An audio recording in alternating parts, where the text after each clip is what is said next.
teorinya. Ada berapa kemarin kasus ibu-ibu yang jadi teori kita metode seperti itu, ya. Jadi kita metodenya bukan metode orang jawab pertanyaan, sampaikan problem. Orang ibu tanya kan biasanya bukan masalah teori kan, yang disampaikan apa biasanya? Keluhan, problem pribadi kan. Nah nanti jawabannya dengan tindakan. Nah kalau udah tindakan saya baru teorinya. Jadi teori mah yang penting belakangan. Oke, saya awali dulu. Maaf, saya mulai dari ini materi yang sebenarnya tadi malam saya sampaikan. Saya ulang lagi ya.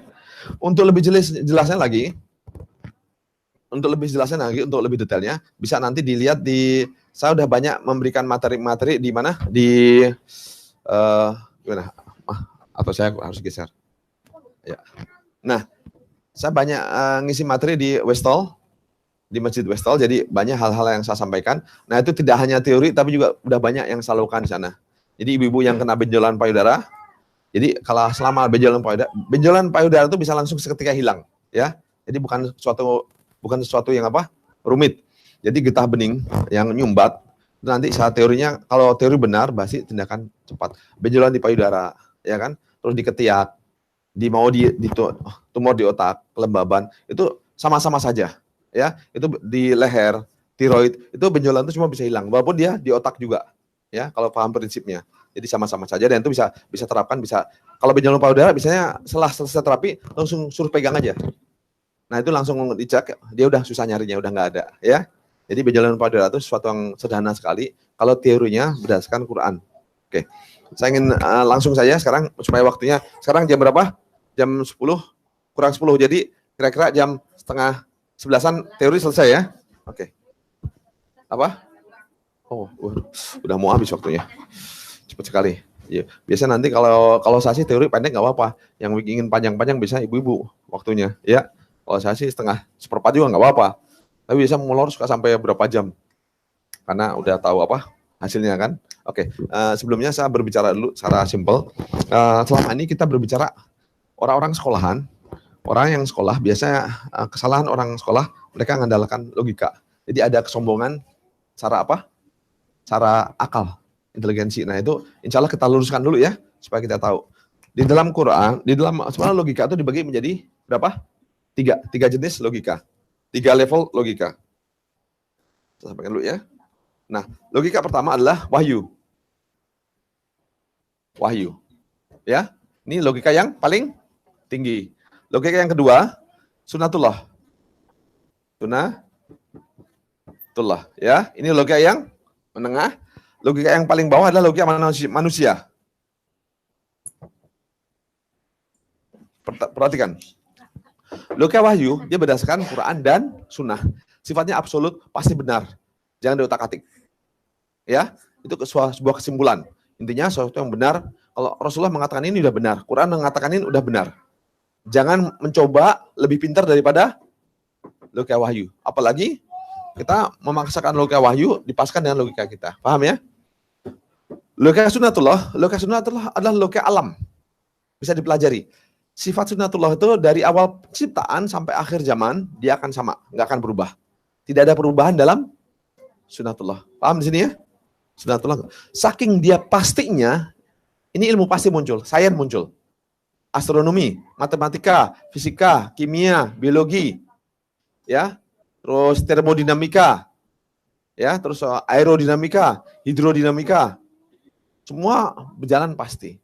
Terus logika tubuh, itu ilmu pasti. Jadi logika tubuh itu ilmu pasti. Tekanan darah kenapa tinggi karena ini. Ya kan? Vertigo karena ini. Benjolan karena ini. Itu semua rumus matematika semuanya. Ya. Jadi tubuh manusia masuk dalam logika ini, tunduk dia. Jadi logika manusia gampang sekali mempelajari karena logika tubuh manusia ada di sini. Ya. Jadi kita memandang manusia pakai logika wahyu awalnya, lalu dipahami dengan logika sunnatullah. Maka tuh kalau kita paham saya menyelesaikan darah tinggi dengan logika matematik, dengan logika pasti.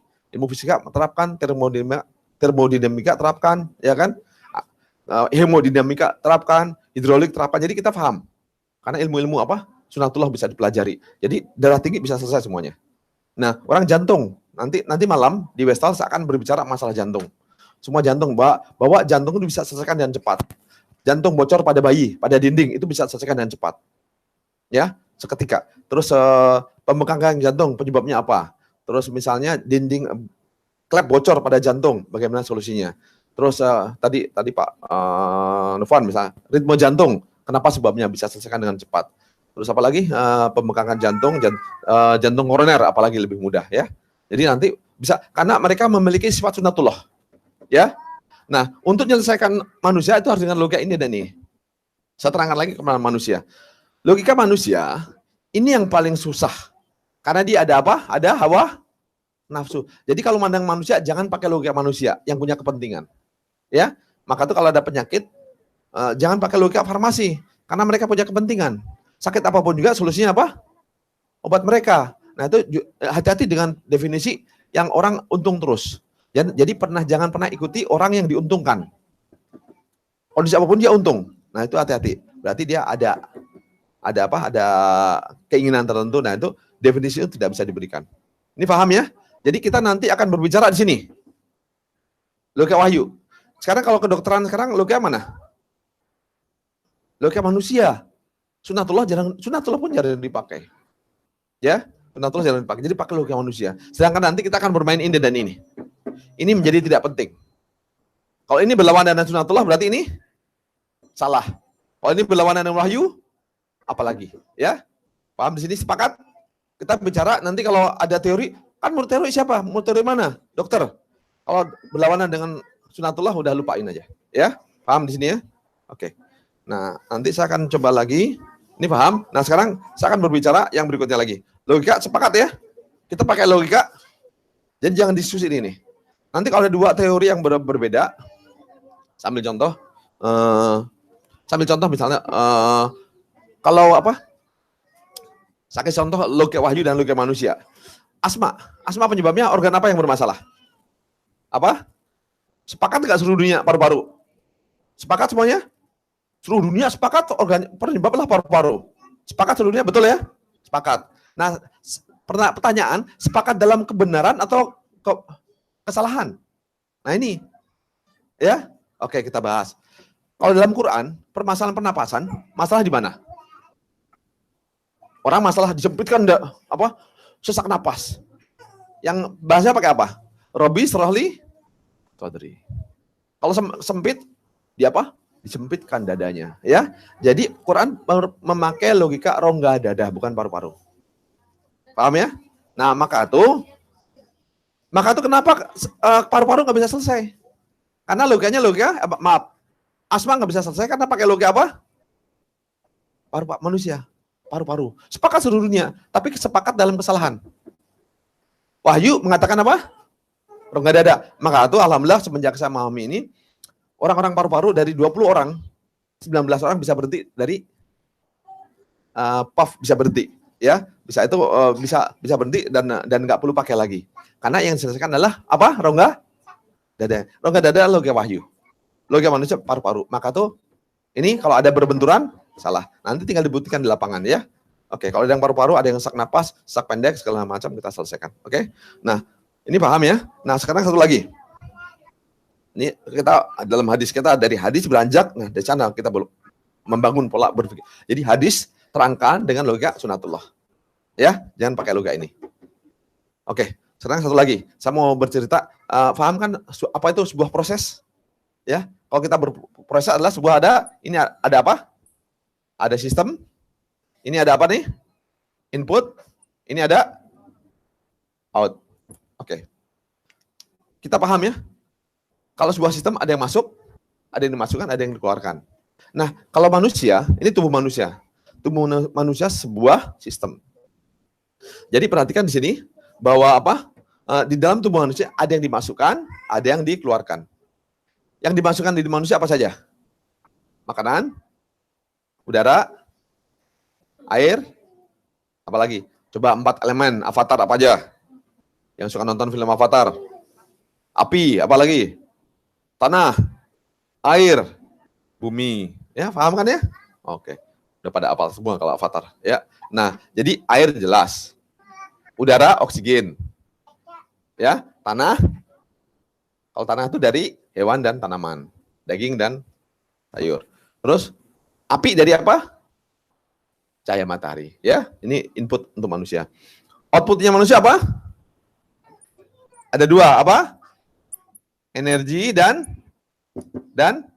sampah. Oke. Sistem. Jadi kalau kita berbicara ini ada 4 kan, 1, 2, 3, 4. Nah, sistem itu harus dinaikkan energinya, apa? Diperbaiki sistemnya. Sistem itu harus diperbaiki, ya. Sistem. Nah, maka tuh dalam hadis Rasulullah, pengobatan ada berapa? Ada 3. Rasulullah mengatakan berapa? 3. Kalau 3 artinya apa? Ya 3, jangan 2, jangan 1. Jangan 4, ya.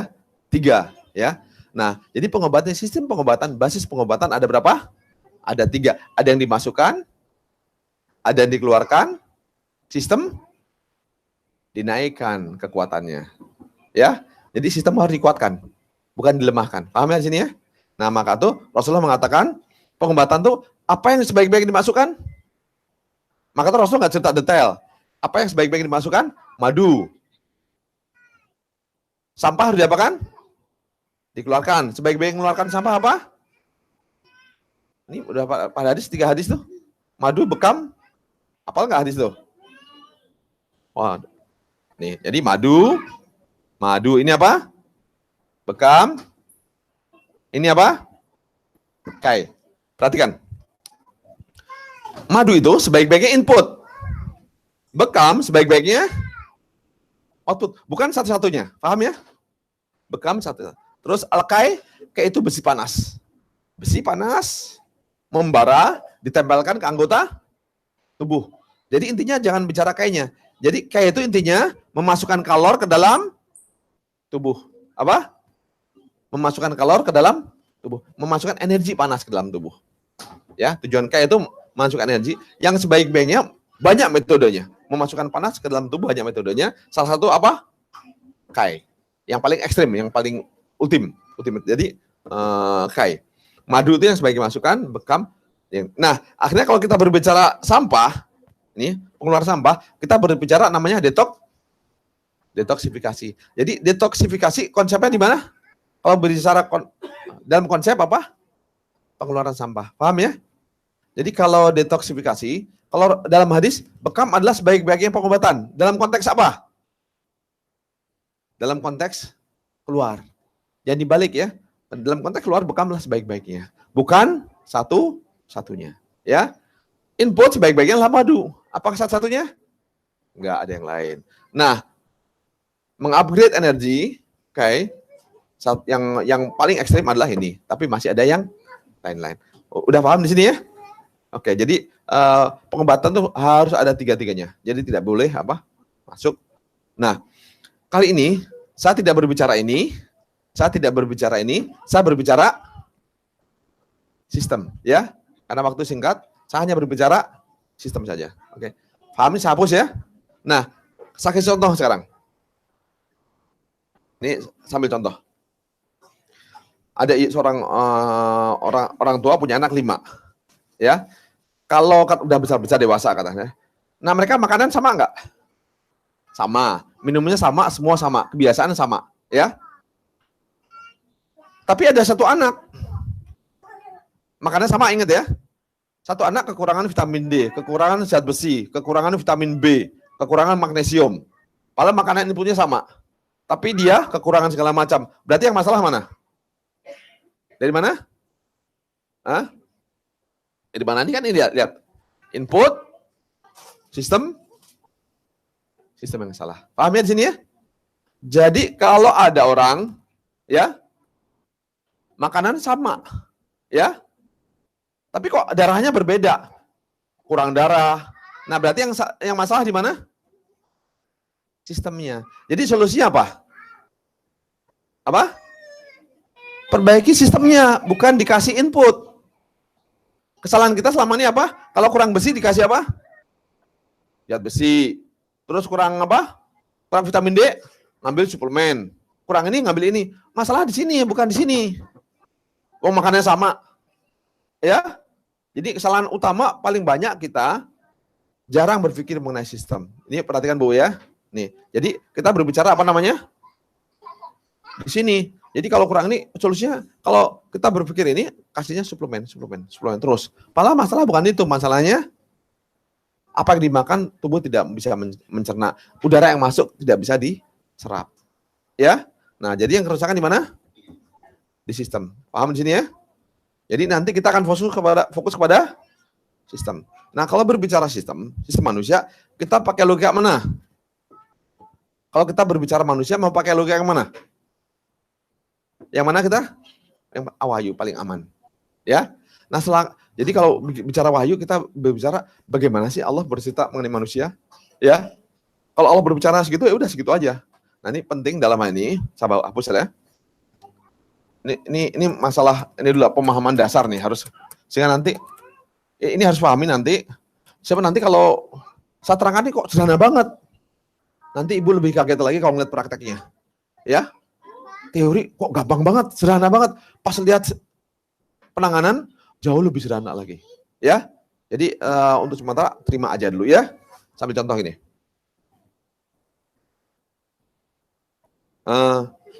Coba sambil contoh. Benjolan payudara itu biasanya solusinya apa? Orang kalau benjolan payudara, solusinya diapakan? Dioperasi, dibiopsi. Kalau terus membesar, diangkat payudaranya. Kalau seandainya ada orang benjolan payudara diselesaikan dalam beberapa menit, langsung hilang. Kaget nggak? Kaget. Berarti yang salah apa selama ini? Pola berpikir mengenai kanker itu yang berubah, yang berbeda. Ya. Jadi selama ini mereka berpikir jelimet. Oke. Kayak saja. Ini lagi ya. Coba saya inikan lagi. Kita berbicara ini ya. Tadi subhanallah, surat apa yang dibaca tadi? Al-Mu'minun ya. Padahal tadi seharusnya mulai dari 12 biar pembahasannya pas. Jadi apa? Al-Mu'minun 12 sampai 14. Coba dibahas ini ya. Coba perhatikan di sini. Nanti kalau berbicara manusia hanya logika pakai ini saja. Ya.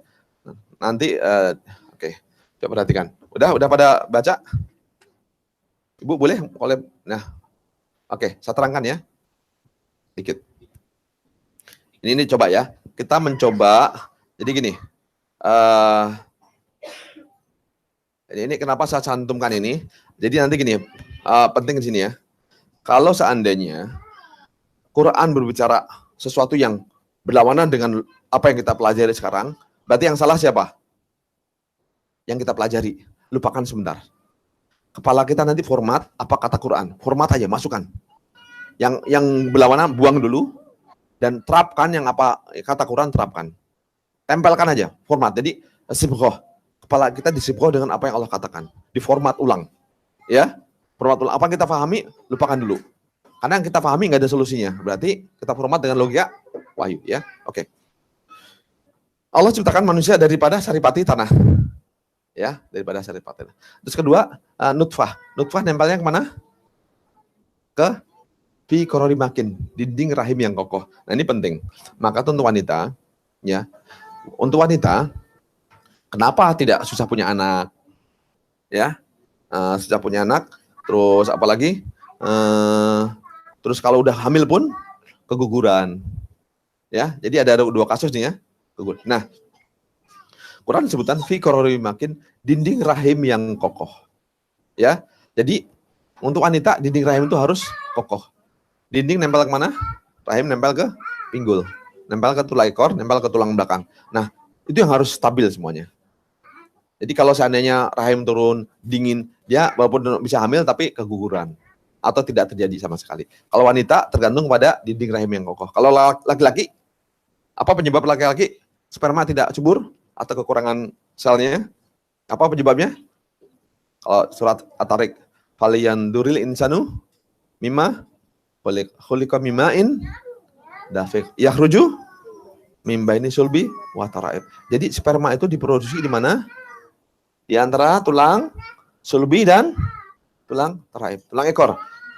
Rusuk ini dan diantaranya. Jadi maka tuh laki-laki yang diperbaiki adalah apa? Untuk yang nggak bisa ini keturunan diperbaiki rusuknya tulang sini dan sini. Nah, kalau itu selesai, ya insya Allah kualitasnya beres. Nah, sisanya baru tawakal. Ya, paham di sini ya? Oke, kita nggak membahas lebih jauh ini. Nah, sekarang ada urutan yang Allah ciptakan pertama. Pertama Allah katakan adalah yang pertama Allah nutfah. Nah, nutfah ini sperma plus sel telur ya. Ini bertemu. Nutfah, sel sperma dan telur bertemu. Nah, ini untuk berbicara nutfah kita udah tidak bisa ngotak-ngatik lagi. Jadi nutfah sifatnya apa dia? Nutfah sifatnya dia konstanta. Jadi kita udah nggak bisa ngotak-ngatik lagi. Kita nggak bisa ngerubah-ngerubah ini lagi.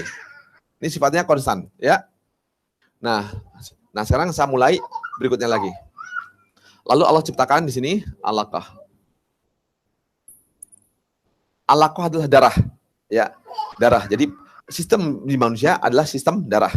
Ini Allah yang sebutkan adalah sebuah sistem nanti, bukan satu mata tapi sistem. Pertama sistem darah. Nah kedua apa? Kalau tadi saya cerita ya alaqah ya. Jadi kalau manusia darahnya buruk, pertama dilihat apa? Pembentuk darah apa? Untuk membentuk darah tadi air, udara, nutrisi plus panas. Jadi darah cukup. Nah, oksigen cukup, makanan bagus, tapi kurang darah. Bisa jadi dia kurang oksigen. Kalau paru-paru bermasalah, ya orang yang paru-paru bermasalah, jadi dia bisa menghisap oksigen, tapi oksigen tidak serap dalam tubuh. Nah itu banyak terjadi sehingga orang akan cepat capek sekali karena oksigen kurang. Kalau oksigen kurang, otomatis darah pun kualitas kurang. Ya, yang disebut darah itu harus ada kandungan oksigen yang tinggi. Paham di sini sistem alaqah. Nah kedua, ini perhatikan nih, sistem apa? Mudghah. Nah mudghah sini, perhatikan. Ini perlu diinikan mudghah. Kalau diterjemahkan, mudghah itu segumpal darah, tapi belum masih maaf segumpal daging. Mudghah itu belum berupa daging.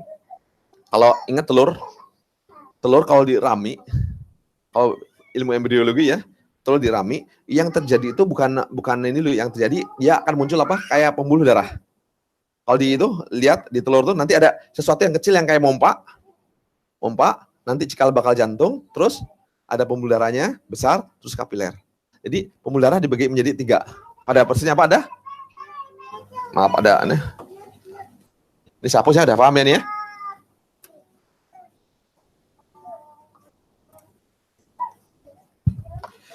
Ini ada jantung. Ya, ada pembuluh besar. Terus ini ada kapiler. Jadi kalau di ayam, kalau dia besar, yang muncul itu adalah ada sesuatu yang apa? Kayak pembuluh darah tapi dia mompa dia. Cikal bakal jantung, ada apa? Pembuluh besar, ada kapiler. Itu basisnya seperti itu. Nah, ini perhatikan ini. Ini biasanya dari sini ini pemahaman ini penting nih. Jadi kalau kita mau ngebangun sebuah perumahan, yang kita bangun pertama kali apa? Apa? Jalan-jalan dulu. Karena sebuah kompleks perumahan. Jalannya dulu. Supaya untuk apa? Supaya bisa bawa pasir. Mobil bisa masuk. Bawa pasir, bawa material. Jadi sebelum bikin perumahan yang bikin apa? Jalan raya dulu. Untuk bisa. Nah begitu juga. Sebelum manusia tercipta, Allah ciptakan apa dulu? Jalur infrastrukturnya dulu. Untuk bisa bawa nutrisi. Ya, nah nanti baru terjadi yang lain-lain. Jadi yang dibangun apa dulu nih? Apa? Yang pertama itu ini. Ada jantung, ada pembuluh besar, ada kapiler. Ini penting di sini. Nah, ini pemahaman ini penting. Nah, jantung siapa yang ngatur?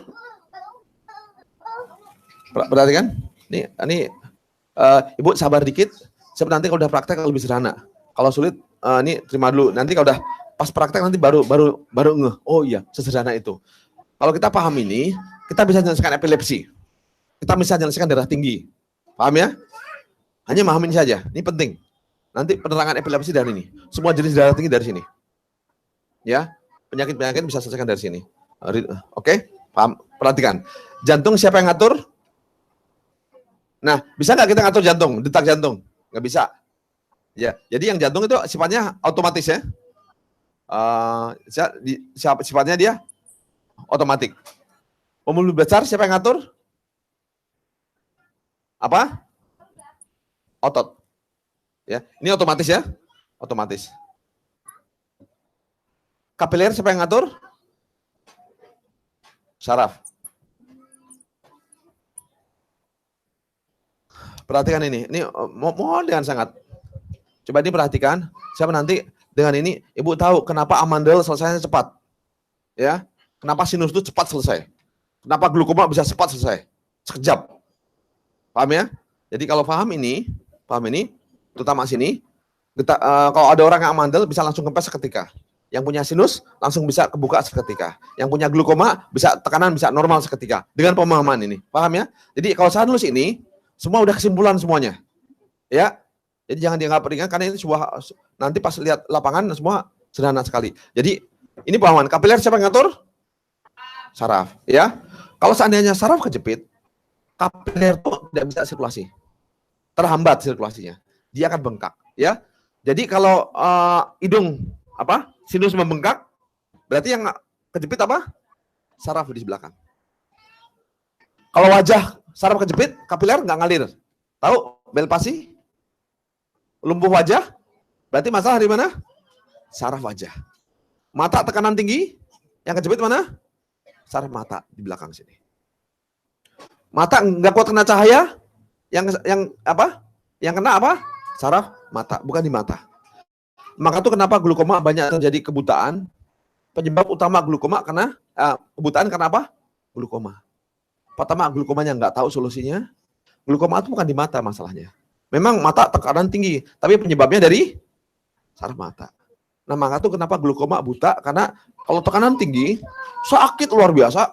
Bisa bayangkan mata yang tadi mau besar mau keluar. Biasa oleh di kedokteran diapakan kalau glukoma? Kalau udah mata mau keluar gede sebesar bola tenis, solusi diapakan? Dilubangi. Cairan keluar. Ya kan? Nah, sehingga mata kempes. Kalau udah kempes, kayak balon kayak apa? Udah kempes? Gedenya gimana kalau udah kayak gitu? Dimasukkan silikon. Udah selesai berakhir. Buta. Ya. Jadi hati-hati karena glukoma itu penyebabnya adalah saraf mata. Ini pemahaman ini penting. Banyak orang kedokteran sekarang mengalami kesalahan karena sini. Jadi kalau amandel, yang kena masalah amandel apa? Saraf amandel. Paham ya? Jadi kalau amandel, apakah harus diangkat? Kalau amandel diangkat, memang nggak akan sakit, nggak akan bengkak lagi. Tapi sakitnya tetap ya. Hanya bedanya apa? Padahal masalah saraf dibuka selesai. Jadi kalau ada yang amandel, selesaikan. Terus ada gigi linu. Kalau solusi dokter gigi pun sampai saat ini belum ada yang tahu caranya. Kalau gigi linu solusinya apa? Biasanya pakai apa? Sensitif. Pasta gigi? Sensoden. Pakai itu. Nggak akan kena. Karena yang saraf saraf gusi. Kalau saraf gusi kena, darah nggak ngalir sana, ya kan? Nah, tugas darah itu apa? Salah satunya ngantarkan panas. Kalau darah nggak ngalir, berarti nggak bisa manaskan. Kena air es, repot dia lama manaskannya. Akhirnya linu di situ.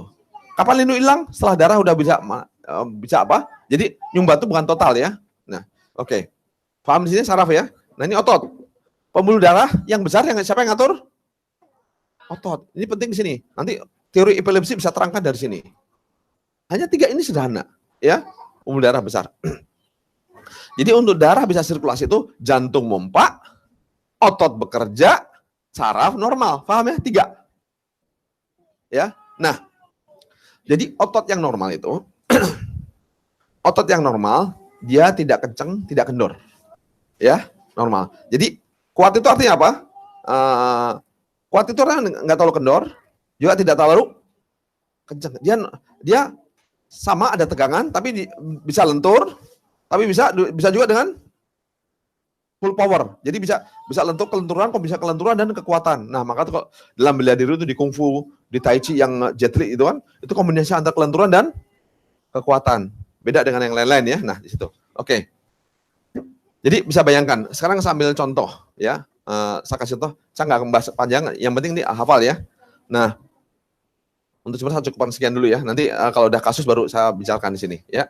Oke. Nah, yang ke ini, saya kasih contoh gini aja ya. Ini pembuluh darah besar yang diatur oleh otot. Sekarang ini jantung. Kalau jantung punya, Jadi punya kontribusi. Jantung normal, ini normal, ini normal. Nah berarti yang kerja bertiga kan ya? Bertiga. Jadi jantung pompanya juga.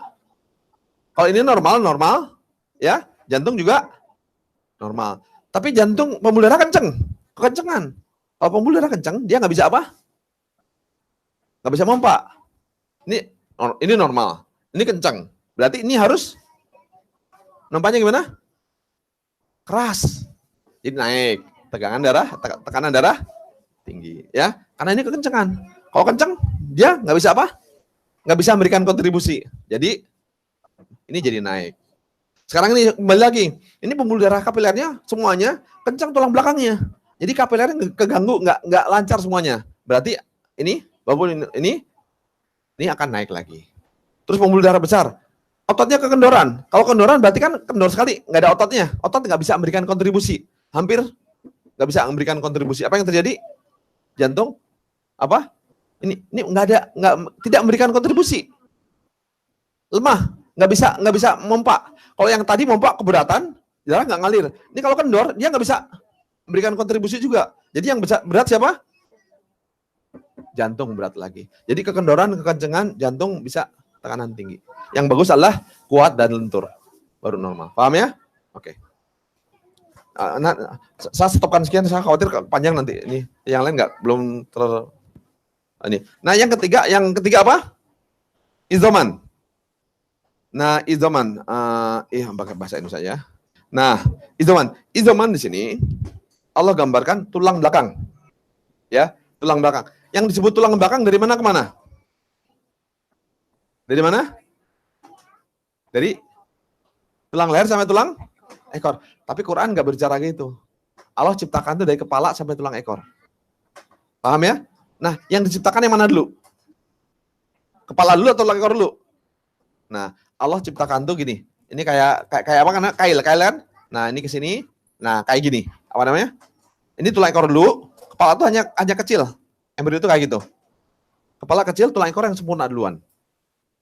Kalau sempurna duluan, Allah ciptakan tulang ekor dulu. Semua satu paket, satu kepala, tulang ekor satu. Tapi yang sempurna mana dulu? Jadi tulang ekor adalah induknya. Ya, tulang ekor apa? Induknya. Jadi semua. Nah, perhatikan ya. Di dalam penciptaan manusia, di dalam Quran, Allah tidak bercerita mengenai organ. Ada nggak hadis, aku ciptakan paru-paru? Aku ciptakan limpa, ginjal, liver. Nggak disebutkan. Tapi tulang ekor Allah sebutkan paling banyak. Perhatian, apa yang sebutan paling banyak? Nah, yang nyebutin siapa? Allah. Artinya apa? Paling penting penyebab semua penyakit dari tulang ekor semuanya. Ya. Nah, nanti bisa dilihat apa yang saya lakukan, penyakitnya apa, saya melakukan itu lagi. Hal sama. Mau penyakitnya apapun ya, itu lagi. Bolak-balik di situ. Kalau tulang ekor kendor, badan tuh kendor. Tulang ekor kenceng, semua kenceng. Tulang ekor melintir, badan melintir. Skolosis. Ya. Dari situ nanti. Kalau tegang semua, kendor semuanya. Ya. Oke. Izoman. Nah, jadi yang sempurna apa? Tulang ekor dulu. Nah, nanti setelah itu baru kepala normal. Nah, ini kan gini. Nah, gini kan. Nah, jadi baru setelah kepala sempurna, baru dari ini. Tapi awalnya apa? Yang sempurna, ini dulu, yang kecil ini gede dulu. Baru kepala terakhir. Artinya apa? Semua masalah kepala, penyebabnya dari mana? Tulang ekor. Karena ini induknya, ini sisanya. Paham ya sini ya?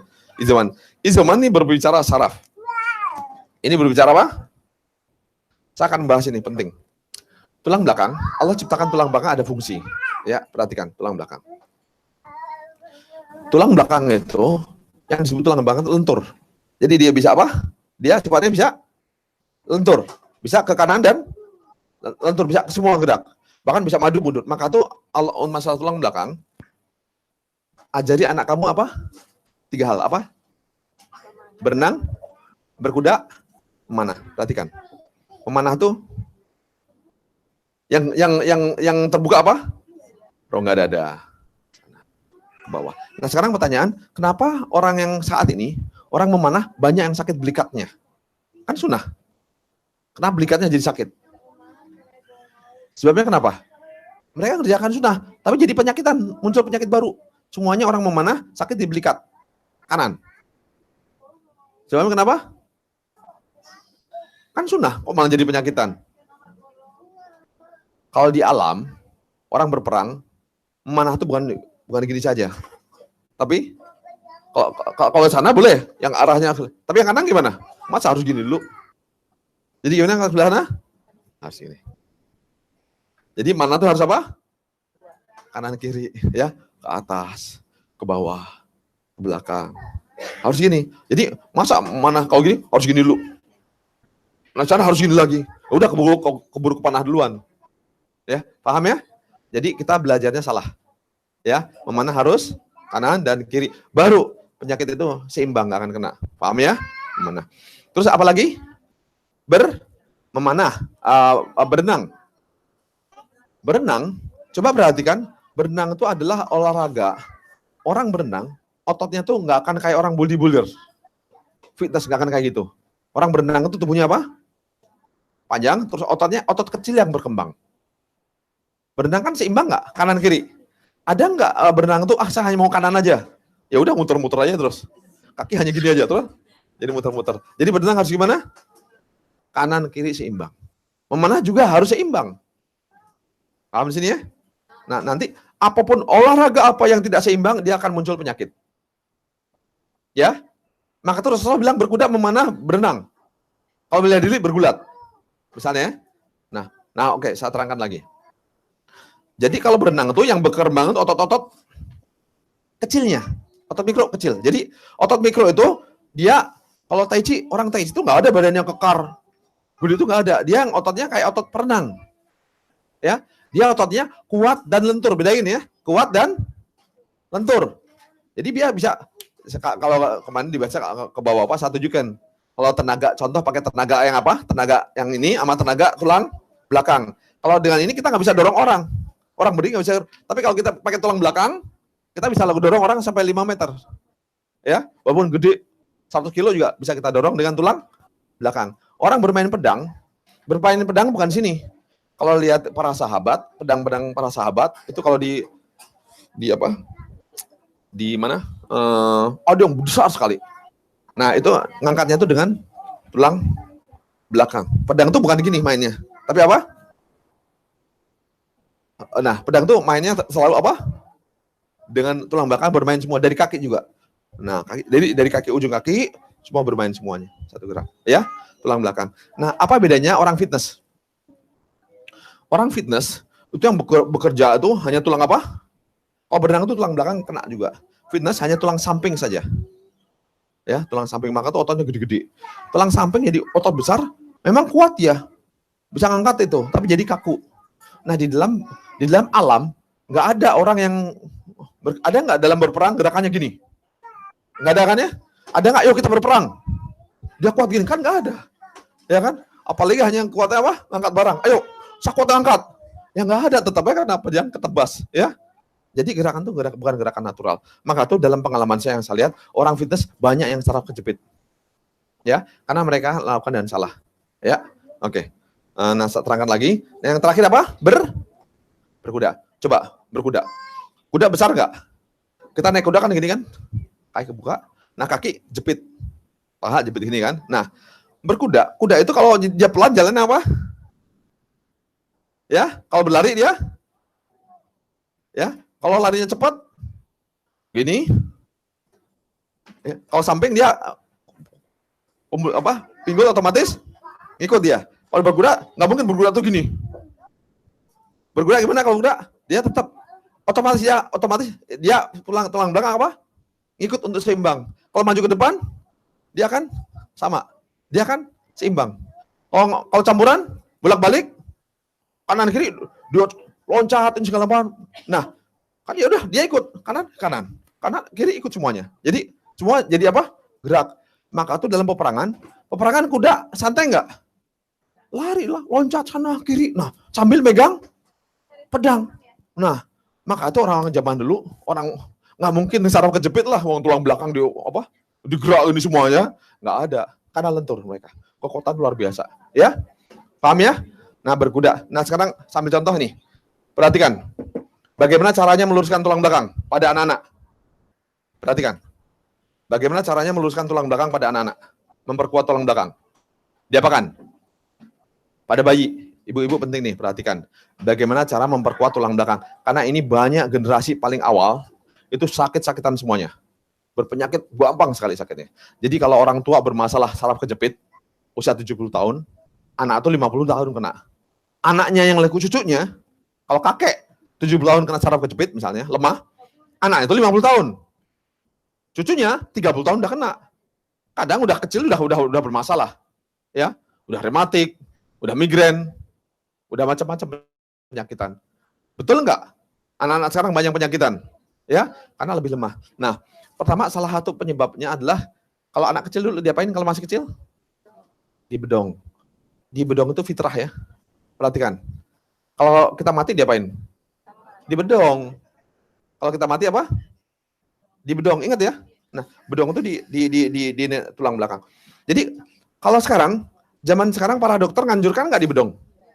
Enggak. Sebabnya kenapa? Logikanya apa? Mereka alasannya?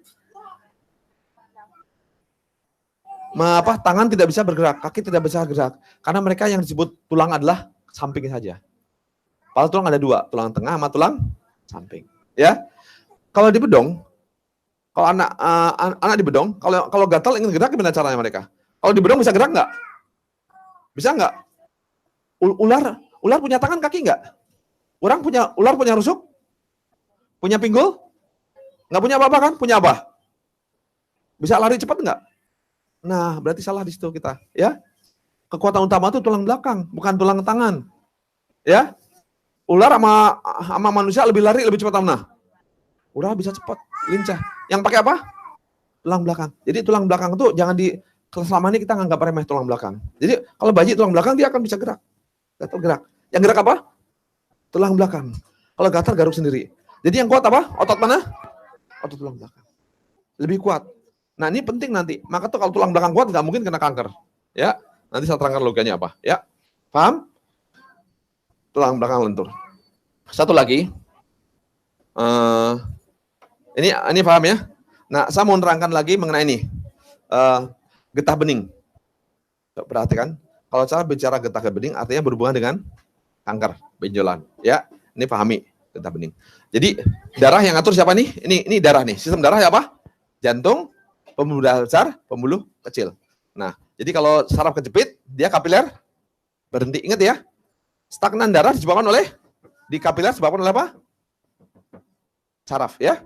Oke. Nanti ini berhubungan dengan kanker sih nanti. Kalau saya berbicara kanker, saya berbicara ini. Satu lagi getah bening. Nah, getah bening. Siapa yang mendistribusikan getah bening? Oleh siapa? Getah bening disalurkan oleh siapa? Siapa yang mengalurkan getah bening? Apa? Jantung bukan? Jantung bukan, jantung itu darah. Getah bening oleh siapa? Tulang belakang.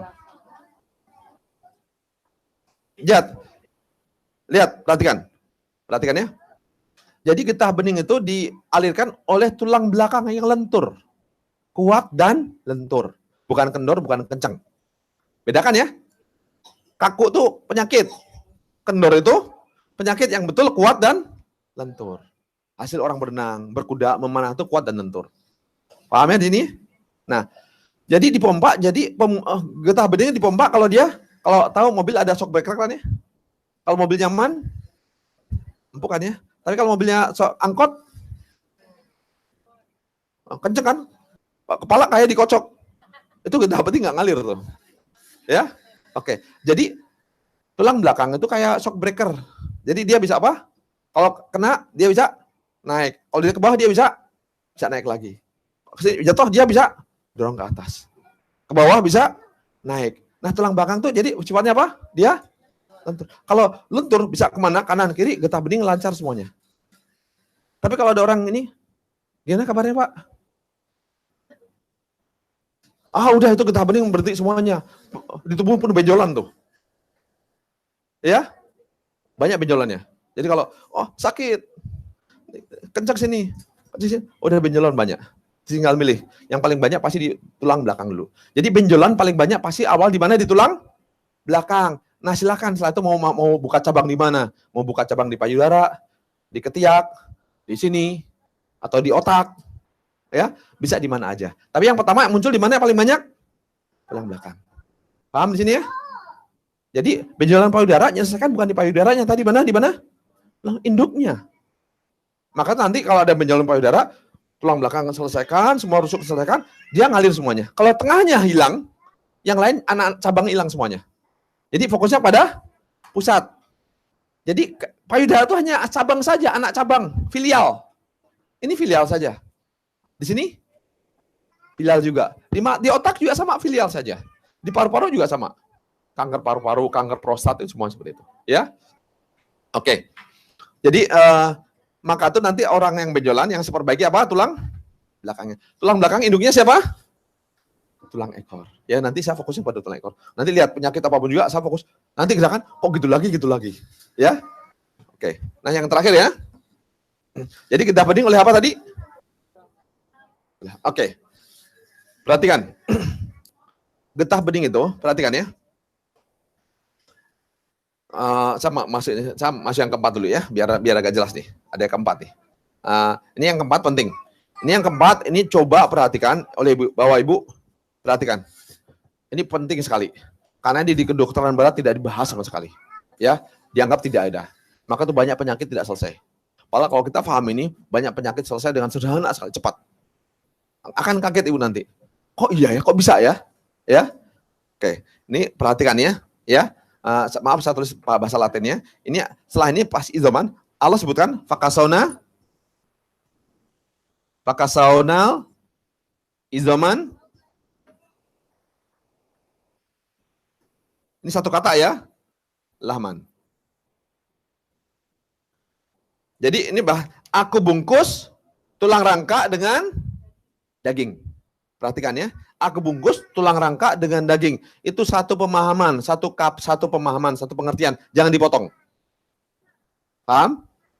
Fakasona izaman lahman. Jadi tulang rangka dibungkus dengan daging. Paham sini ya? Oke. Ini coba pemahaman yang jangan pernah bilang rangka saja. Jangan pernah bilang daging saja. Selalu apa? Rangka dibungkus dengan daging. Paham ya? Nah, sekarang dari ayat ini semuanya, ini semua ini variabel ya. Artinya bisa rubah-rubah. Bisa perbaiki. Oh, ini udah nggak bisa. Ini udah konstanta. Udah apa? Udah kita nggak bisa ngotak-ngatik ngubah di sini udah nggak bisa. Tapi ini masih bisa. 4. Oke. Sekarang pertanyaan di sini. Selama ini kalau kita belajar apa? Di kedokteran yang paling berat itu materi apa? Pelajaran apa? Anatomi. Karena harus ngapalin berapa banyak? Ribuan. Udah itu bahasanya Latin lagi. Maka itu kalau seorang dokter dia bisa menyelesaikan masalah, dia bukan dokter, bukan pengobat. Dia belajar sastra kedokteran. Karena dia hanya bisa bicara saja. Tanpa bisa menyelesaikan masalah. Setiap penyakit ini gimana? Oh, muncul kata-kata. Muncul cerita. Ini gini. Tapi tanpa ada solusi. Jadi solusinya yang satu berkata-kata, yang satu tukang farmasinya nawarkan obat. Nah, oke, saya terangkan lagi ya. Paham kan? Perhatikan nih. Fakasona izaman lahman. Ini satu pemahaman yang jadi di Quran tuh hanya berbicara apa? Berapa? Tambah nutfah. 5. Yang bisa kita atur-atur? 4. Udah, pahaman 4 saja. Jangan belajar hormon dulu. Jangan bicara apa? Insulin. Jangan bicara sel T. Jangan bicara apa lagi? Yang macam-macam jelimet jangan dulu. Ya, bicara apa nih? Oke, pertanyaan sekarang. Organ ada di mana? Ada di mana? Allah cerita organ enggak? Terus masuk, kalau nggak cerita, ada nggak organ? Berarti masuknya kemana? Bukan nggak ada, tapi ada di mana?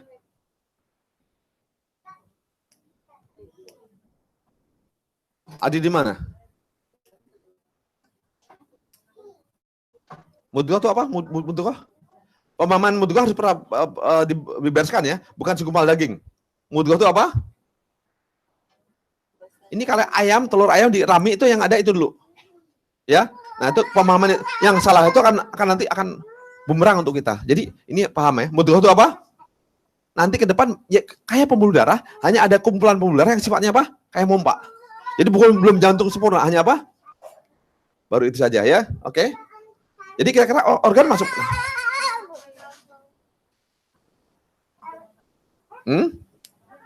Coba mana? Yang mana? Masuk mananya? Enggak. Masuk mana? Fakasona izuman laman? Enggak. Masuk mana? Alaka darah. Basis darah. Apa? Sistem darah. Materi darah. Darah sebagai materi. Kalau ini darah sebagai infrastrukturnya. Ya, ini. Untuk sistem, untuk logistiknya. Untuk apa? Logistik untuk distribusikan alaka. Ya. Izuman artinya apa? Ini tulang belakang. Masa organ tulang belakang? Perhatikan. Tadi siapa yang bilang fakasona lahman? Saya hampir masih salah. Yang betul apa? Lahman saja. Oh, bilang itu. Oh, kurang keras. Oke. Jadi apa? Organ apa maksudnya? Laman saja. Organ maksudnya ke laman. Perhatikan. Tapi ada tapinya. Oke, dengar, ada tapinya. Tapi Allah bilangnya apa? Fakasona izuman laman. Jadi organ nggak bisa dipisahkan sama tulang rangka. Paham ya? Jadi artinya kesimpulan di sini apa? Bahwa ini ingat ya, kita ini berusaha merubah semua mindset, kita rubah. Ya, selama ini kalau jantung dengan berbagai apanya? Saat ini terus terang, kalau penyakit jantung di otak-atik apanya? Jantung, liver di otak-atik, livernya, usus otak-atik, ususnya apa? Orang penyakit misalnya ambeien yang selesaikan apa? Pantatnya. Terus paru-paru. TBC paru-parunya, ya kan? Terus penyakit liver di otak-atik, livernya, kolesterol, livernya. Ya, semua yang selesaikan itu. Tapi paham ya? Tapi Quran berbicara gimana? Fakasona izuman lahman. Lahman yang ngatur siapa? Tergantung kepada rangka. Ini bahasa apa nih? Ini berat. Mohon yang ada diterima. Nanti saya buktikan. Ya, dibuktikan. Jadi semua organ yang dibereskan apanya? Rangkanya, bukan organnya. Apa? Rangka. Nah, kenapa sampai kesimpulan gitu? Ya udah, Allah bilangnya gitu. Ya, paham ya? Ini cukup berat, tapi nanti kalau udah lihat baru percaya. Sekarang untuk sementara coba di format kepala kita, dibuang sebelumnya, ya. Format kepala kita apa? Apanya? Fakasona izuman lahman. Allah bungkus rangka dengan daging. Jadi daging nempelnya kemana? Rangka. Jadi semua organ masuk mana? Organ masuk mana? Lahman, daging. Daging nempelnya ke rangka. Jadi semua organ yang dibereskan apanya? Rangkanya. Nanti saya buktikan ya. Jadi semua orang penyakit lambung, rangka selesaiin. Ya. Jadi bisa sekaligus selesai. Ya. Jantung selesaikan apanya? Rangkanya. Paru-paru, rangkanya. Ya, MS, multiple sclerosis, lupus, rangkanya. Ya, vertigo, rangka. Semua penyakit rangka semuanya. Yang berhubungan dengan organ ya, rangkanya. Ya, paham ya? Nah, sekarang saya berbicara angka nih. Oke, lihat perhatikan. Ini apa nih? Lihat perhatikan ya. Ini ada dos, di dalam ini ada per, bisa ditekan-tekan. Di dalam ada per. Kalau saya tekan ini, kalau ini saya tekan, kendor, jatuh dia. Ya, tuh, jatuh, ya, tuh, nggak bisa berdiri. Tapi kalau kencengan, kaku. Nah, rangka manusia itu, kalau ini ada dosnya, ada ini. Kendor kencengnya siapa ngatur? Ini, dos ini, dan per ini. Di manusia itu pinggul dan tulang ekor. Ini sama nih. Kalau tulang ekor lihat, kalau tulang ekor masuk, berarti badan. Kalau taruh keluar, badan. Paham ya? Oke, perhatikan. Kalau ini yang kendor, yang atas ikut apa? Kendor. Lihat, ini kan ada potong-potongan nih. Kenapa kendor? Karena ada jaraknya. Kalau kencengan rapat, beradu tulang. Kalau kendoran ada jarak. Paham ya? Nah, badan juga gitu. Kalau ininya rapat, ya, kalau rapat, tulang ekor rapat, badan kendor. Kalau tulang ekor renggang, kenceng, badan kenceng. Kalau kekencengan, kayak robot, rematik. Ya, beradu, semua sendi sakit. Paham ya? Tapi kalau kekendoran, ya, beda ini, bedakan kendor sama kendor sama lentur ya. Lentur itu kekuatan. Jadi kuat, lentur itu satu paket. Tapi kalau kendor, kekuatan enggak? Coba, kendor itu gini. Ada orang jalan gini. Jadi kaki ini lemes. Nah, untuk nguatin gimana caranya? Lemes, nggak ada tenaga, jatuh. Jadi untuk nguatin dia harus di-X kan, dibikin ketegangan. Ya? Oke? Maka itu kalau orang ngangkat nggak kuat, jangan gini. Harus gini. Kekuatan untuk kekuatan dorong kan gini. Bukan dorong itu bukan gini. Jadi intinya kalau otot lemah, dia harus kakinya gimana? Meng-X-kan diri. Jadi apa? Jalan. Kalau tangan kendor, nggak bisa megang. Gimana cara menguatkannya? Badan diginiin. Nggak bisa jalan. Lihat ada orang yang jalan gini. Artinya apa nih? Kekendoran. Ya. Nah, saking kendor, rahang juga kendor. Dia nggak bisa tutup, kendor. Ya. Nah, jadi kayak gitu. Paham di sini ya? Ini kalau kendor. Kalau kencengan, tulang ekor yang mana? Ini ya, masuk. Kenceng. Dia penyakitnya rematik, kenceng. Lutut nggak bisa lipat. Napas sesek. Berat. Ya, otot leher tegang. Tekanan darah tinggi. Napasnya perhatikan. Otot dada kenceng. Berat. Lama-lama napasnya harus narik, napas kan? Tambah kenceng kan? Tambah narik, tambah kenceng terus. Jadi numpuk. Akhirnya pas sudah nggak kuat lagi, nggak bisa meledak. Boom, namanya panic attack. Selesai. Ya. Jadi karena apa? Pada anak-anak yang kekencengan badannya. Ya, kekencangan. Jadi kalau kencengan gimana enaknya? Dia harus kendorkan kan ya? Oh, kencengan kalau diam sakit dia harus gerak terus, gerak terus. Supaya apa? Relax. Nah, namanya apa? Hiperaktif. Karena apa? Dia kenceng gak enak kepala. Jadi dengan gerak tuh enak dia. Jadi dia harus gerak terus. Dia nggak mau berhenti. Karena kalau berhenti nggak nyaman, sakit semuanya. Harus gerak lagi, terus, loncat, lari, nyaman dia. Dia terus bisa seharian penuh lari, semakin hiperaktif, semakin kencang badannya. Ya, yang diselesaikan adalah apa? Tulang ekor. Kalau tulang ekor kenceng, badan kencang. Tulang ekor kendor, badan. Tulang ekor melintir, dan melintir. Ya, oke.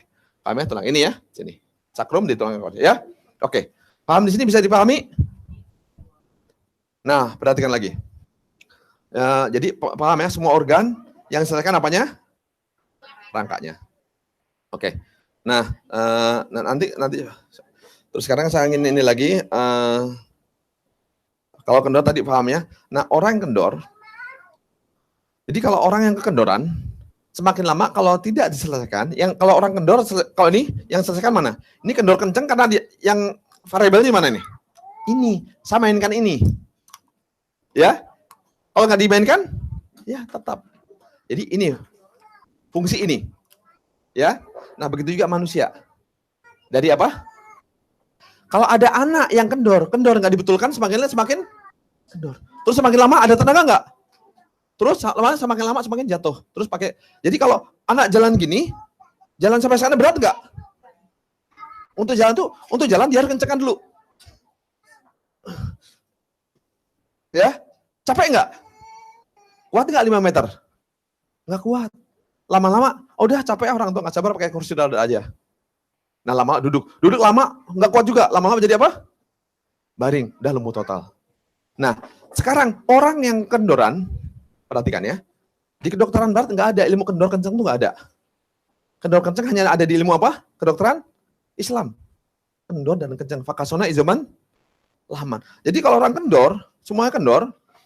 Orang kendor berarti semua sendi ada apa? Ada gap, ada jarak. Nah, kalau ada jarak, jadi kocelak badan, kelak kaki bunyi. Ya, jadi otot ada kendornya, ada kencengnya nggak? Enggak. Sehingga pembuluh darah besar nggak punya kontribusi. Nggak bisa distribusikan darah.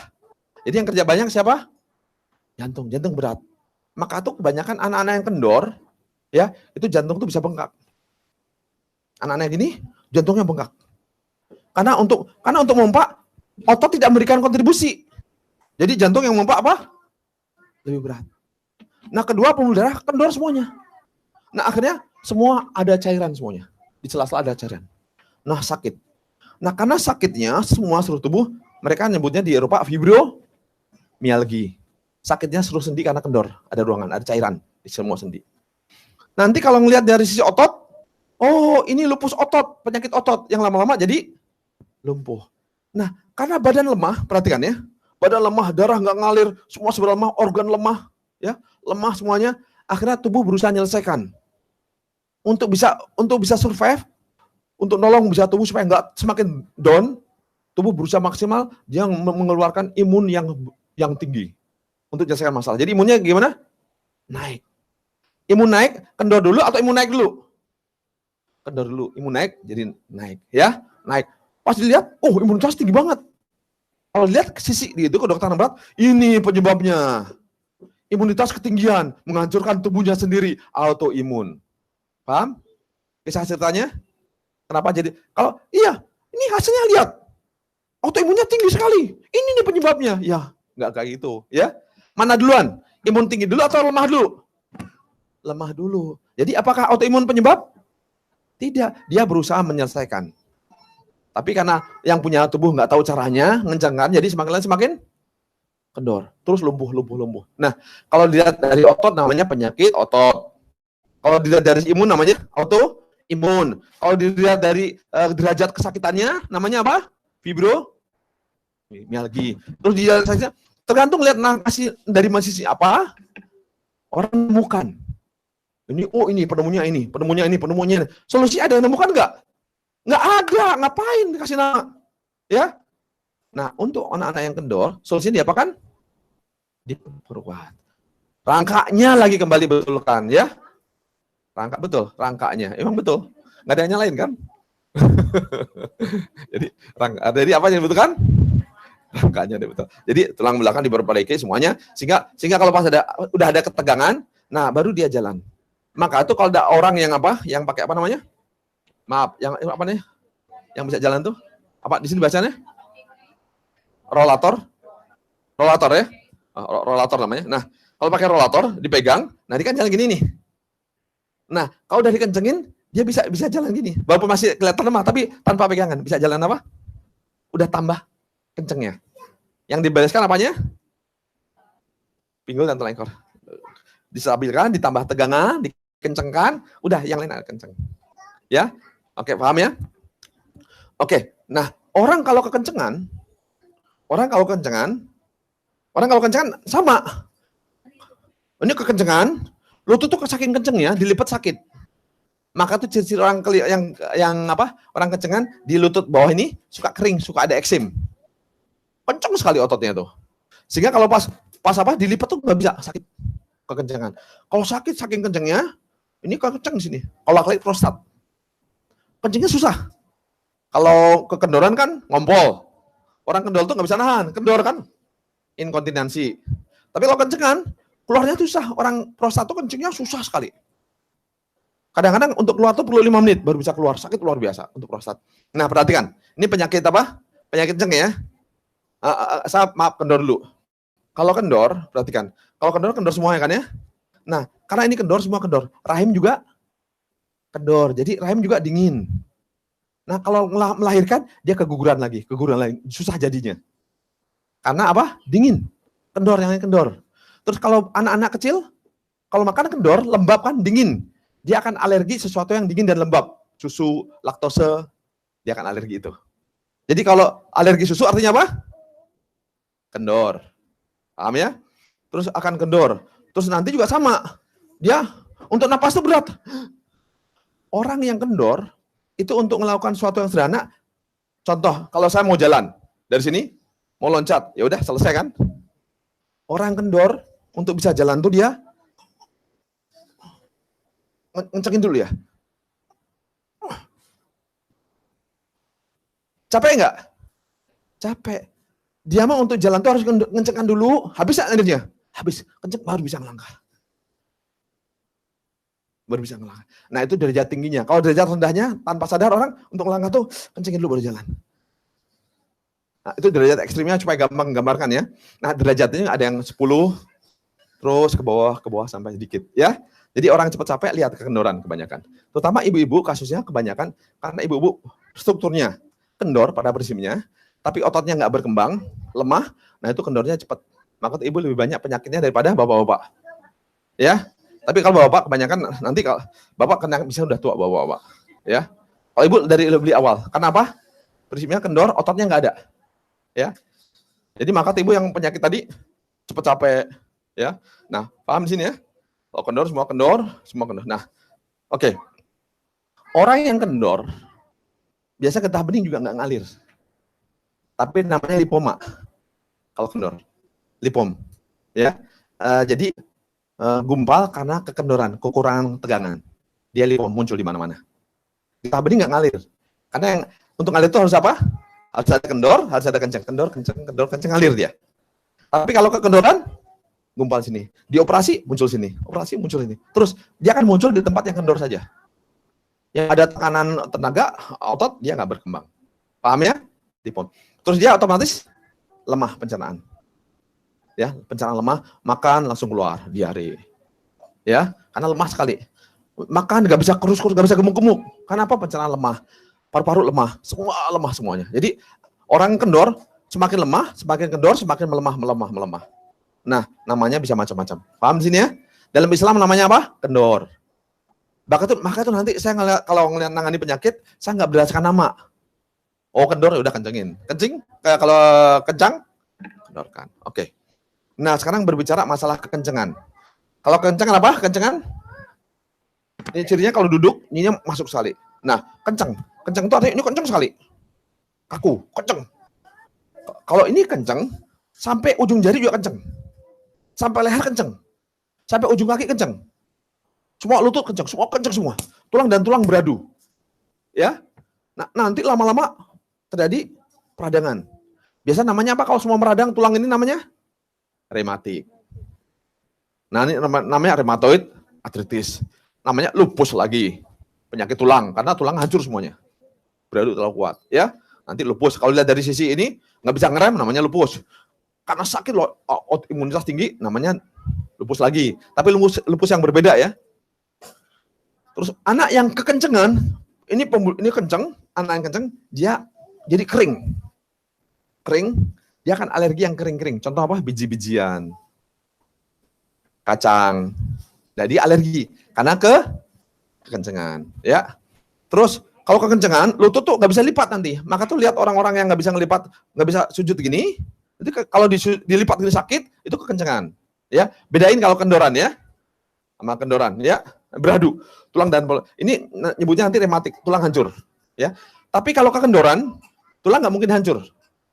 Ya, kekendoran tulang nggak mungkin hancur. Tapi sakitnya di sela-sela tulang. Ya, bengkak, cairan. Sendi-sendi, semua sendi sakit. Asam urat, kalau lokal itu sendi itu aja yang lokal bermasalah. Kalau kita berbicara secara keseluruhan, ya. Kalau asam urat di satu sisi itu aja tempat itu lokal geser, ya, bukan menyeluruh, bukan karena ini. Oke, paham ya? Kalau hanya asam urat tempat itu saja bermasalah. Ini kalau kendor semuanya, semua sendi. Kalau kencengan semua sendi sakit semuanya, kencang semuanya. Nah maka tuh mereka nyebut, oh osteoporosis, leher karena kencang saja, ya. Jadi dikendorkan. Oke. Kalau kenceng, perhatikan, ini saking masuknya kenceng sekali, ini di dalam organ juga, kalau tulang belakang kenceng, organ apa yang dekat sini? Ginjal juga kenceng. Dia akan fungsinya berkurang. Ya, nah fungsi berkurang, nanti, sekian persen. Ya, jadi dikendorkan. Nah, yang kekendoran juga sama tadi. Kalau kendor itu, orang kendor semuanya. Kalau yang kekencengan, ketarik organ ginjalnya, jadi nggak bisa berfungsi. Oke, capek. Terus rusuk juga apa? Ketarik, napas berat. Jadi orang berat napas itu kekencengan. Nah maka tuh panic attack terjadi di situ. Orang kalau napas berat, jantung bengkak juga. Kekendoran jantung bengkak juga. Ya, semua bisa memberikan kontribusi. Oke, paham di sini ya? Oke. Sekarang langsung daripada kita teori kepanjangan. Waduh, jam 12. Praktek jam berapa? Sekarang. Oke. Sekarang Ibu masalahnya apa ya? Apa aja? Ada yang gigi linu? Nggak ada semuanya? Oh, satu semua. Terus apa lagi? Coba sebutin. Sinus boleh, sinus boleh. Sinus. Sakit boleh. Terus apa sakit? Apa lagi? Iya, sakit atau kalau keluar banyak, perhatikan ya. Sedikit-sedikit, nah berarti kekencengan ya. Kalau keluar banyak berarti kendoran ya. Ya, oke. Apa? Apa itu? Spotting itu apa? Hah? Like di mana? Oh, oke, di pas menstruasi. Oke, ya. Nanti yang paling penting kita lihat nanti di postur tubuh kita lihat kendor atau kencing gampang lihatnya. Ya. Terus apa lagi? Sciatica. Oke, sciatica berapa lama?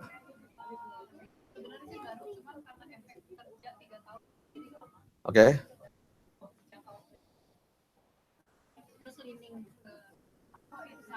Oke.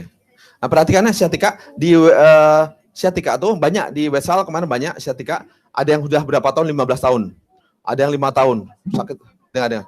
Sciatica itu sakit di sini sampai ke kaki. Jadi sakitnya dari sini, tengah, ke sini samping sampai ke kaki. Sakitnya luar biasa. Nah, biasanya itu kalau sciatica kalau bermasalah kalau udah lama udah sakit ini, jadi tulang ini nggak pas. Nggak pas, apa yang terjadi nanti tulang tuh hancur. Nah, biasa diganti dengan hip dari plastik. Diganti itu. Nah, kalau udah itu menderita seumur hidup sakit.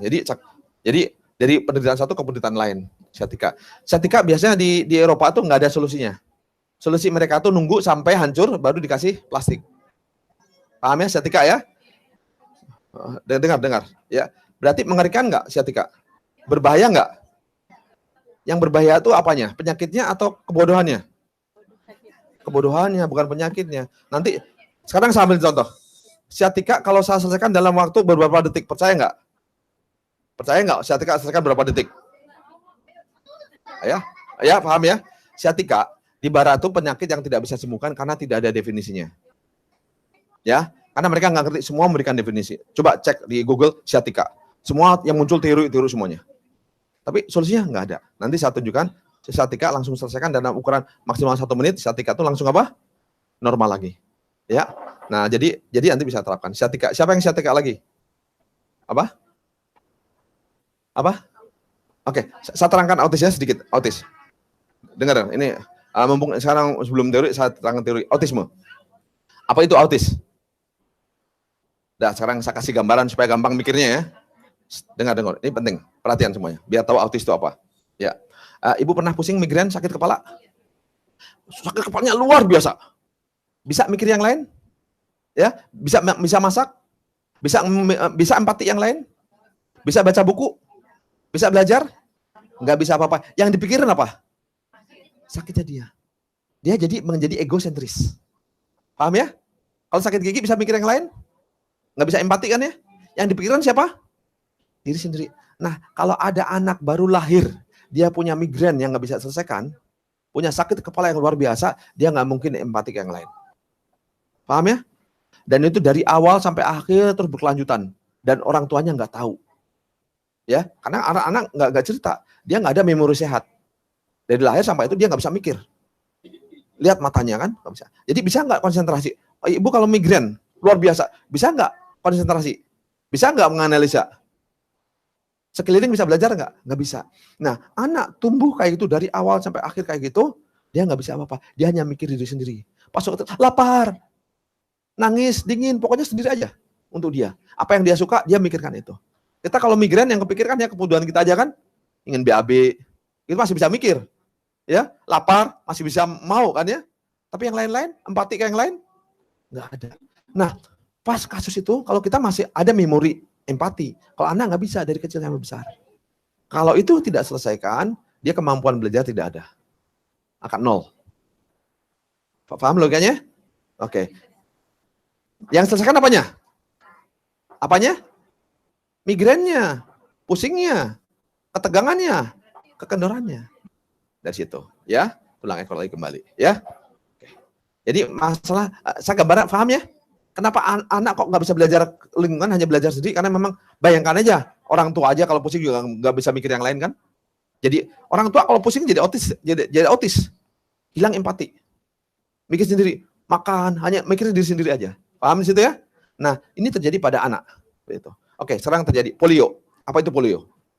Penyebabnya apa? Polio penyebab apa? Ayo, berani nggak bilang virus? Penyebab polio apa? Nggak ada berani yang bilang virus ya. Oke, itu perhatikan polio ya. Ibu, sampai contoh. Sciatica sakit nggak? Orang kalau saraf kejepit sakit nggak? Ya, karena kita punya memori jalan, walaupun sakit kita akan tetap jalan. Karena ada memori. Ya. Tapi terjadi sciatica saraf kejepit pada anak kecil yang belum jalan, dia jalan sakit.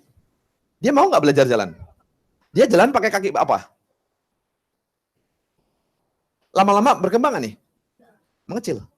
Nah, itu yang disebut polio. Saraf kejepit pada anak yang belum jalan. Paham ya? Nah, nanti yang salahin apa? Yang salahkan siapa? Kambing hitamnya? Virus lagi. Ya, oke. Terus apa lagi? Nanti kita selesaikan apa? Sekarang anak ngumpulin data aja. Apa? Apa? Susah tidur. Oke. Ya. Nanti saya cek. Kadang-kadang orang vertigo ada yang benar-benar ada benar vertigo, kadang orang nggak bisa mendefinisikan. Ciri vertigo itu kalau tulang yang pertama masuk ke dalam. Oh, perhatikan nih, satu-satu hal. Ibu-ibu dengar dulu ya. Coba dalam posisi sholat. Posisi sholat kan tegak ini ya, seperti ini, digantungkan seperti ini. Ya. Nah, posisi sholat itu seperti kepala seperti seolah digantung, sehingga dagu masuk ke dalam, mata persis kemana? Ke tempat sujud. Perhatikan Bu ya. Nah, apa larangan orang yang sholat? Apa larangan? Nggak boleh apa? Melihat ke atas. Akan diapakan? Akan diapakan oleh Allah? Akan dibutakan matanya. Paham? Sholat tidak boleh menengadah ke atas. Akan diapakan? Coba perhatikan. Ini perhatikan. Kita berpikirnya wahyu dulu. Yang bilang akan dibutakan siapa? Ini percaya atau bohong-bohongan? Udah kayak gitu. Nah, kita berpikir itu gitu dulu. Wahyu dulu. Nah, baru pakai akal. Baru pakai sunatullah. Perhatikan. Kalau saya perhatikan. Kalau saya salat leher gini, leher lurus nggak? Memanjang nggak? Kalau melihat ke atas, melengkung atau lurus? Melengkung. Paham ya? Jadi kalau leher yang melengkung dan tegang, yang pertama kali kena adalah saraf mata. Ya, maka tuh lihat anak kecil pakai kacamata pasti lehernya melengkung. Melengkung tuh gini. Gini. Ya.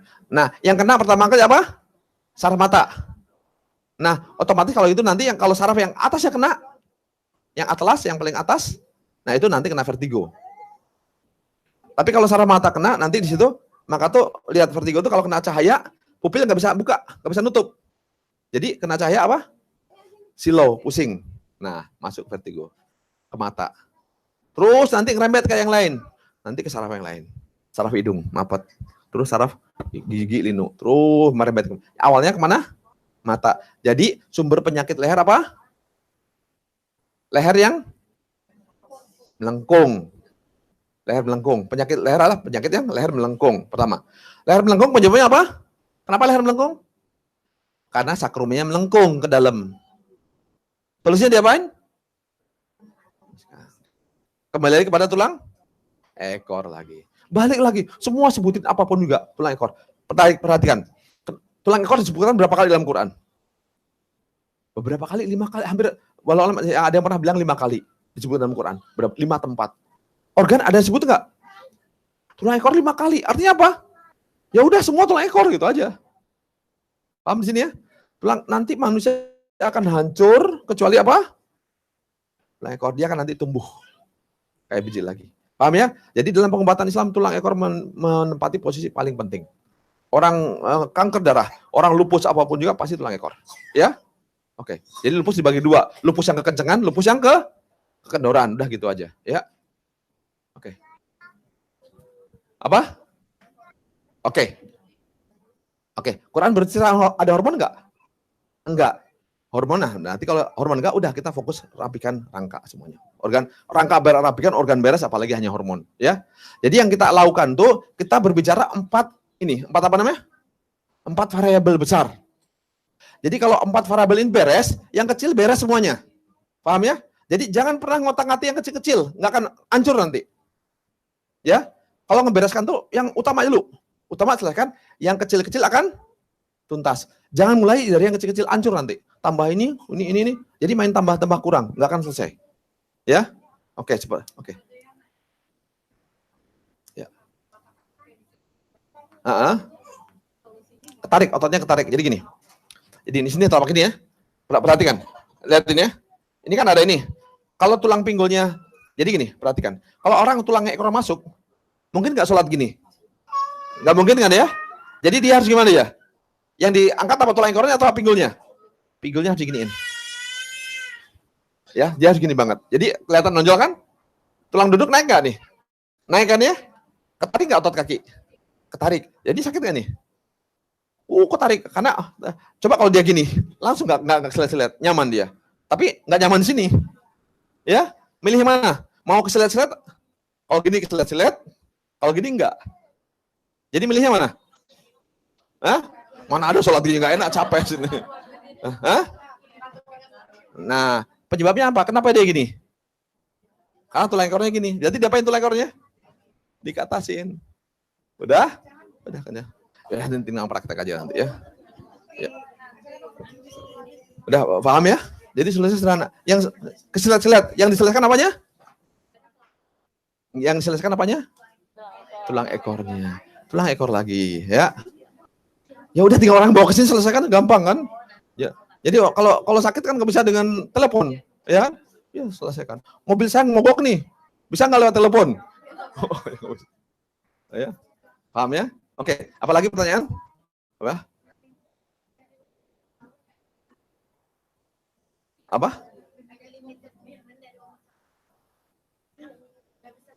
Usia setahun atau? Dari umur setahun.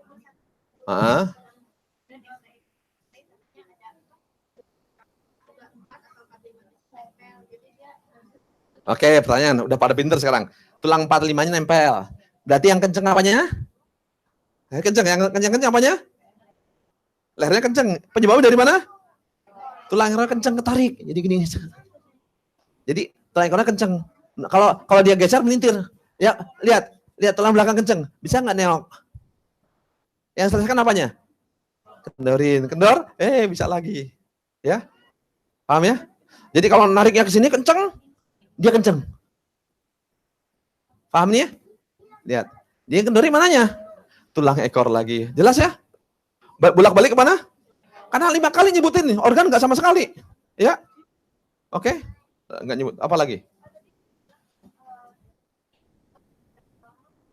Oke. Bayi di bedong itu untuk memperkuat tulang belakang. Kalau bedong itu kayak mayat. Bedong itu ya. Serius.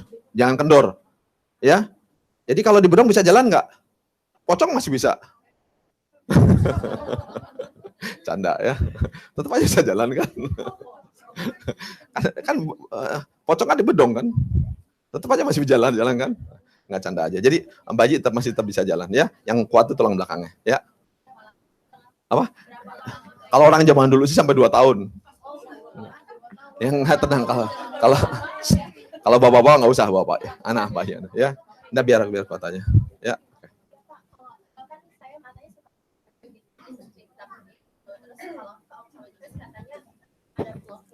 Udah kita buka langsung basah. Coba sini saya kasih contoh ya, berdiri di sini Bluetooth. Tapi tetap seharusnya tulang ekor dikendorkan dulu.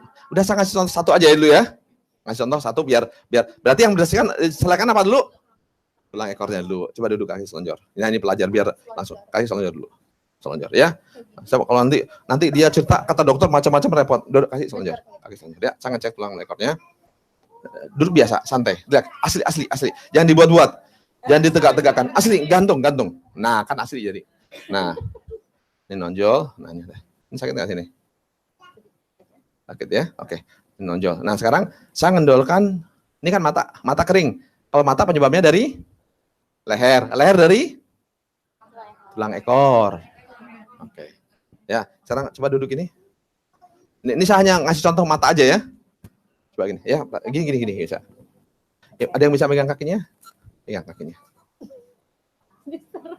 Enggak, ibu ngerjain sendiri, saya nggak ngapa-ngapain. Tangan gini. Pegang yang kuat, tangan gini. Nah, yang kuat, bungkuk. Dibungkukkan, badannya bungkuk. Nah, udah ya. Nah, sekarang sit up ke belakang. Terus, yang jauh. Ini tulangannya terus jauh, terus. Nah, ini tulang ini sampai melengkung, terus. Belum melengkung, terus tambah lagi. Terus sampai melengkung. Terus yang jauh lagi. Kalau tulang ini melengkung, perhatikan. Kalau ini tulang melengkung, berarti tulang ekor keluar. Jadi kencang kan? Oke, terus. Sehingga leher dia berdiri, dia pegang. Terus kepala gini tetap. Nah, gini. Nah, terus. Maaf ya. Terus angkat yang kuat, pegang yang kuat. Ini sebetulnya nanti basisnya itu dari ruku, nanti saya ajarkan. Kenapa saya munculkan gerak ini? Soalnya karena ruku saya susah ngeluruskan. Nah, ini saya paksa untuk supaya dia bisa ruku dengan bagus, ya. Terus yang kuat, sampai ke bawah, sampai jauh. Terus maaf ya, bungkuk. Nah, udah cukup ya. Oke, sekarang perhatikan. Ini belum bisa buka ya. Leher agak kendoran nggak? Agak kendor kan ya? Nah, kalau udah kendor, baru saraf mata baru dibuka. Mata agak enakan nggak? Buka. Nah, saya belum ngapa-ngapain. Ya?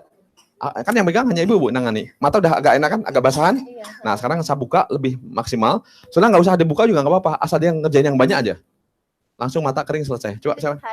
Coba berlutut. Saya kasih contoh supaya saya percepat ya. Berlutut gini ya. Nah, saya nyelesaikan saraf mata sebentar ya. Maaf ya. Nih sakit ya. Nih dua-duanya, kanan kiri yang kering. Ya, saya ngerasain di tulang ekor ada jendol itu. Ya, maaf ya, lemesin. Usia berapa tahun, Mbak? Oke. Dan sebelah kiri? 27 tadi? Oke. Nah, sekarang cek. Berapa lama? Berapa lama mata sekarang? Rasa? Udah basah? Udah enak basah? Udah selesai gitu aja. Ya. Ya.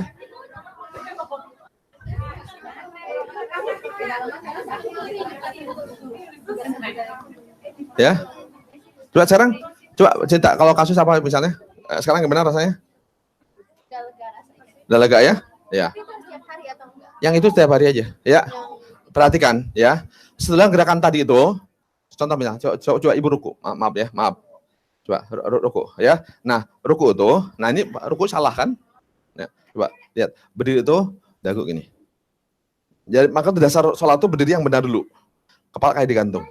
Jadi bukan diginiin, bukan, tapi kepala diangkat setinggi-tingginya. Nah, kalau setinggi pasti kayak digantung, pasti badan itu benar.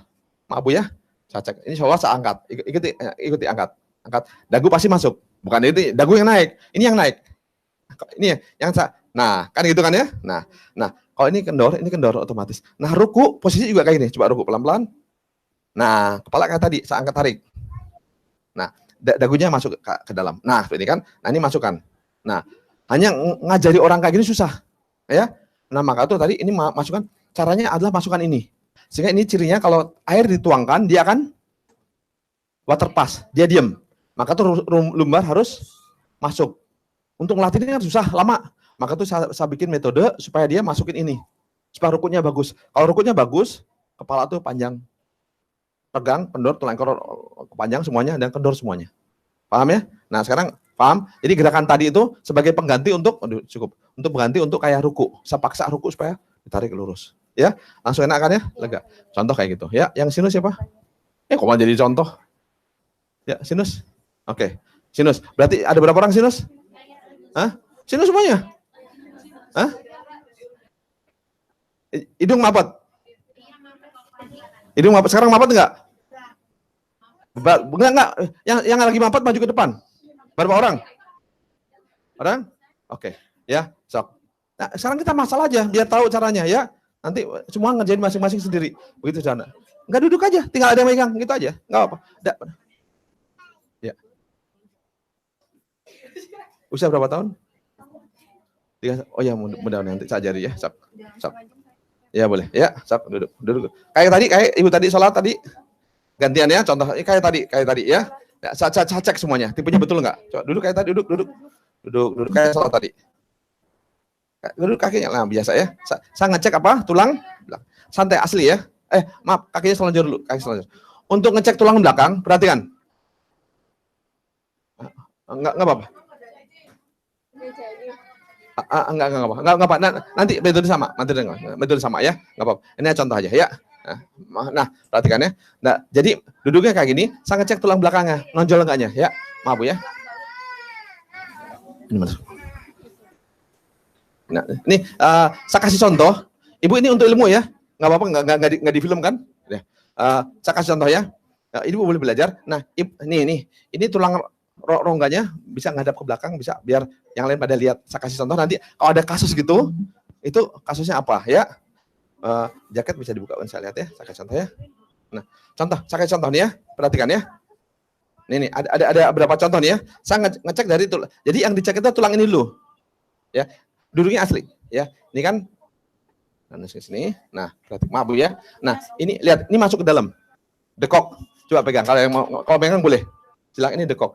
Ya, masuk. Agak sakit nggak Bu ini? Ini sakit sekali kan? Nah, jadi kalau ada orang yang ini ada dekok, masuk, harusnya kan nonjol. Kalau masuk dia sakitnya di ubun-ubun. Ya, nah nanti mereka nggak bisa bedain apa itu vertigo, apa itu pusing di ubun-ubun. Ya, ini sakit di ubun. Nah ini lihat, ini tipis. Ini tipis berarti. Kalau masuk ke dalam berarti tipis. Dan napas juga apa? Nggak kuat banyak. Aktivitas berat, Bu ya. Kalau aktivitas berat agak berat ya. Nah, karena apa? Jadi lihat. Jadi untuk melihat ini aktivitas berat karena apa? Rongga dada sempit. Jadi nanti salah satu gerakannya dia robis rohli lapang dada, nanti gerakannya untuk membuka luar. Nah ini sini ya. Ini sekalian nih. Nah ini bedakan ini. Bedain dan ini. Ini masuk, ini melendung. Ini bukan paru-paru yang sakit bermasalah. Bukan dari sini. Ini nggak sakit ini? Nggak, ini nggak sakit. Gimana? Nah, yang sakit ini. Ini sakit sekali nih, ya. Kalau lihat badannya kelihatan, perhatikan. Saya pegang ya, perhatikan, ya. Perhatikan badannya. Gerak. Kalau ini enggak bereaksi, ya. Ini bereaksi karena sakit, ya. Kalau ini enggak ada reaksi. Berarti ini bermasalah di pusing kepalanya, penyebab dari sini. Ini masuk ke dalam. Jadi kita biar tahu. Jadi kalau penyakit orang seperti kayak gini, nggak apa-apa Bu ya, untuk ilmu aja. Nanti saat tekan solusinya kayak apa. Ini banyak kejadian pada anak-anak. Jadi kalau ada anak tipe kayak gini, solusinya sederhana sekali. Dia nanti napas berat, kalau tergantung semakin berat, kalau semakin parah kasih nama asma. Tapi kalau dikit-dikit nggak dikasih nama asma, ya. Tapi kita tahu penyebabnya apa? Tipis. Asma itu rata tipis, ya. Sama rongga dada sempit. Kalau yang sempit, ini kan beda nih, melendung, ya. Enggak. Tapi nanti kasusnya yang lain. Maaf ya Bu ya. Lurus. Saya hanya begini. Nah ini lurus ke sini, ya. Oke. Nah sekarang saya selesaikan yang hidung pada mapat semua ya. Nah ini gerakannya sama semuanya. Satu-satu boleh. Udah belajar. Kenapa saya jajarkan? Biar tahu bedanya. Ya. Ya. Jadi kelihatan kan nih? Ini melendung ini. Masuk ke dalam, ya, paham ya? Oke. Nah, sekarang kita selesaikan yang, nah ini dia agak masuk dikit. Ini ada, ya biasanya nanti kena di sini, yang ini tipenya nanti udah tuanya rematik kalau ini, ya. Maaf ya. Nah, ini lurus biasa. Nah, kalau ini nanti kendor tipenya lain lagi, ya. Oke. Kita selesaikan satu-satu ya. Nah, paham, bentar. Sekarang kita selesaikan, yang ini dulu ya. Nah, Ibu dulu ya. Kita selesaikan mana dulu? Satu-satu ya. Oke, nah Ibu ini kendor sekali. Saya contoh gini. Coba masing-masing bisa duduk gini nggak? Duduk gini. Hah? Coba hanya ngecek aja. Nah, gini ya. Perhatikan. Nah, saya terangkan. Kenapa dia tidak bisa? Kenapa dia bisa? Yang lain bisa. Saya terangkan ya. Ini gampangannya bisa tanpa beban. Karena apa? Karena kendor. Bukan lentur, kendor. Ya. Kan gampangannya? Nah. Kan gampang, Ibu nggak bisa kan? Nah, berarti kasusnya dia kencengan. Ya, gampangannya ngeceknya. Gitu. Dapat ya? Oke. Coba yang bisa gampang. Kaki yang gini ke pinggir.